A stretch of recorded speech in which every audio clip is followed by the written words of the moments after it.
behavioral activation, we will kind of experiment and have the client do different behaviors to kind of get out and get doing positive reinforcers so that he can improve his functioning on a positive note. Okay, so good morning, great to see you again, Jeff. How are things? Okay, I suppose. Okay, well, did you bring your homework from the past week? Yes, I did. Okay, and what do you think about it? I thought that every day I basically feel like crap and don't do anything but sit on my ass all day. Well, we can work on that. Lucky for you. Did you have any positive emotions this past week in your notebook? Exactly one. Okay, and when was this exactly one? Saturday. Okay, what made you feel good about Saturday? Well, I went over to my brother's house and hung out with his family all day. Okay, that's exciting. What did you guys do? Well, my niece had a birthday party. She turned 7. So I was there helping set up, talking to people, got me out on the grill, so that was always good. Oh, the classic barbecue grill out. Sounds like a good time. And what was going through your head when you were out there? What were your thoughts? What were you thinking about? Well, I really love these guys. These are my family, and I was glad I could come see them.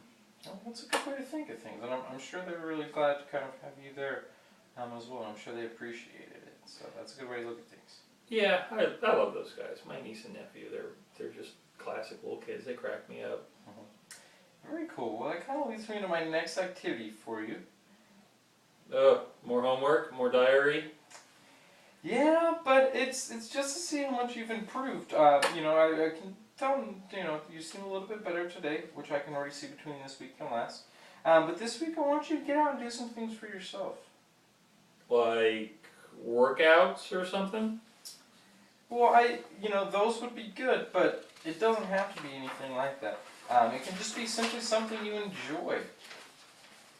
So, what if I can't think of anything that I enjoy?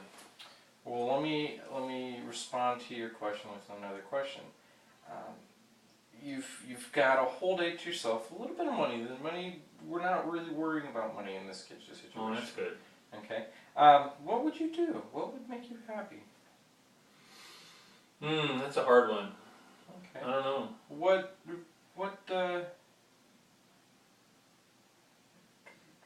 you don't know, or you haven't thought of anything?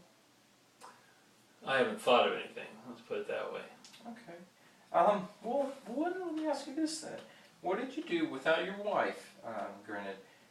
What did you do that really felt good after doing? What did you really feel, man, that was awesome after doing?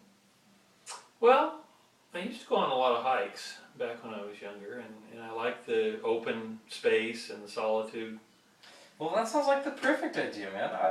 I want to set a goal for you this week. I want you to go to at least 2 different hikes, if you think you could do that for me, and explore a couple parks around here. Does that sound doable? I think so. Yeah. Good. Well, while you're on this hike, besides avoiding bears getting lost, I don't want to send a rescue team after you. I want you to bring your journal, and I want you to kind of think this time what your thoughts are. Be aware of what your thoughts are, what you're feeling, and record it in your journal. You think you can do that for me? Yeah, I think so. Perfect.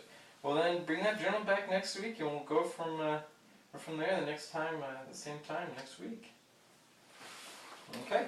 And this leads us to our final session between Jeff and I for this cognitive behavior approach.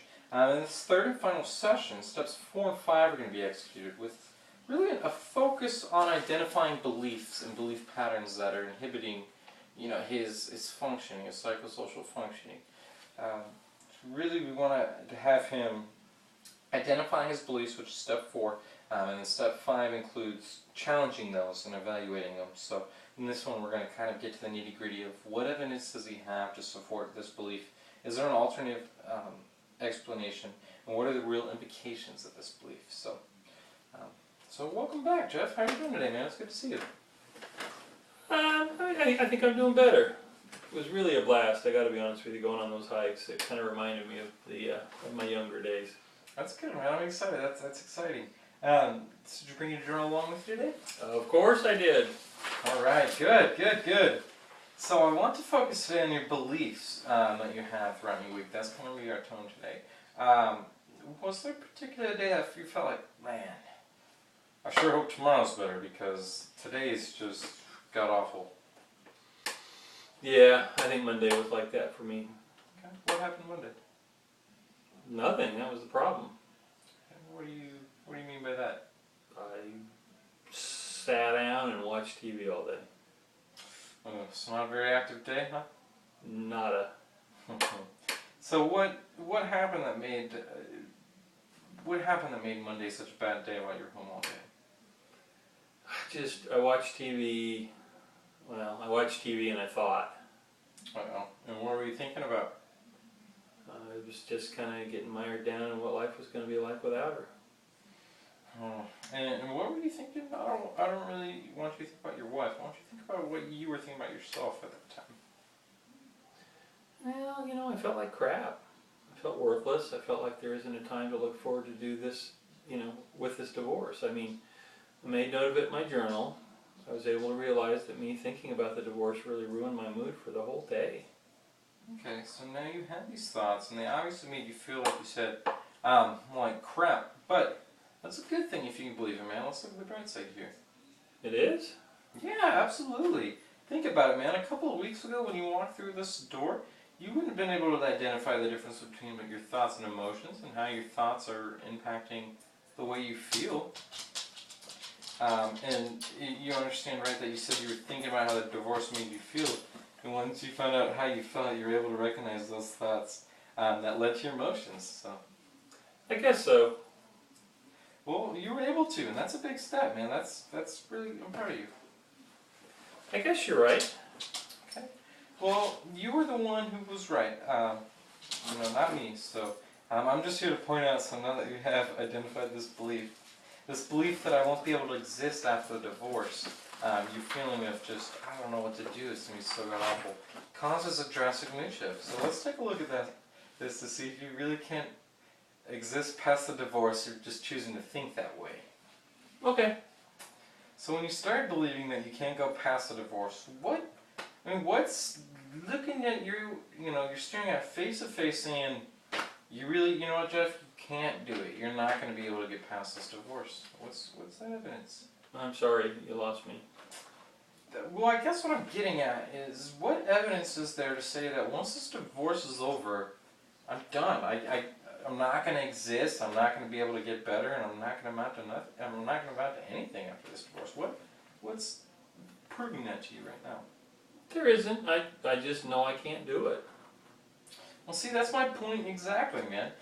There isn't anything to suggest that you won't make it. There's no catastrophic comet that's going to shoot down on Earth once you're divorced. There isn't any evidence that suggests you won't make it.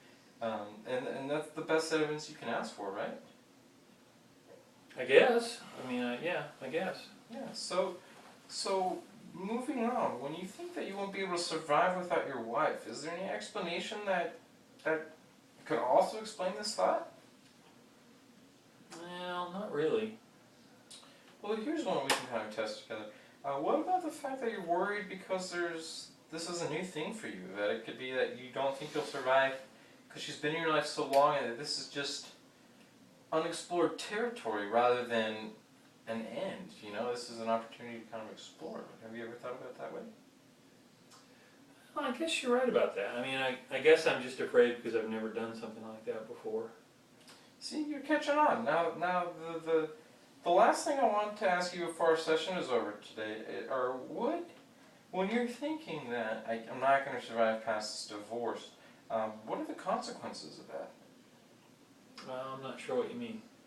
I guess what I'm getting at is really, how does this belief make you feel? How does this belief that something catastrophic is going to happen once you get divorced, how does that make you feel? I get nervous, and then I just kind of start to feel like I'm not worth anything. And are those good feelings that we want? Oh, no, not at all. Okay. So you want to get rid of those feelings? Absolutely. Okay, well then we're going to go, and you and I together, collaboratively, we're going to go work through these. We're going to attack them and really prove to you that these thoughts are affecting your emotions in a negative way. We're going to attack them next week through the next couple sessions. And though I'm going to keep your journal assignment, I want to acknowledge, not because I'm doing this as a punishment, but it's really a great opportunity for you to learn. And I can see the growth that you've done, exponentially week to week. So with that, I hope we tackle more problems like this together. I'll see you same time next week. Okay, sounds good. Alright folks, well that concludes the video demonstration for today. I wish you the best of luck working for the North Texas Major Depressive Disorder Institute, and I hope to see you soon.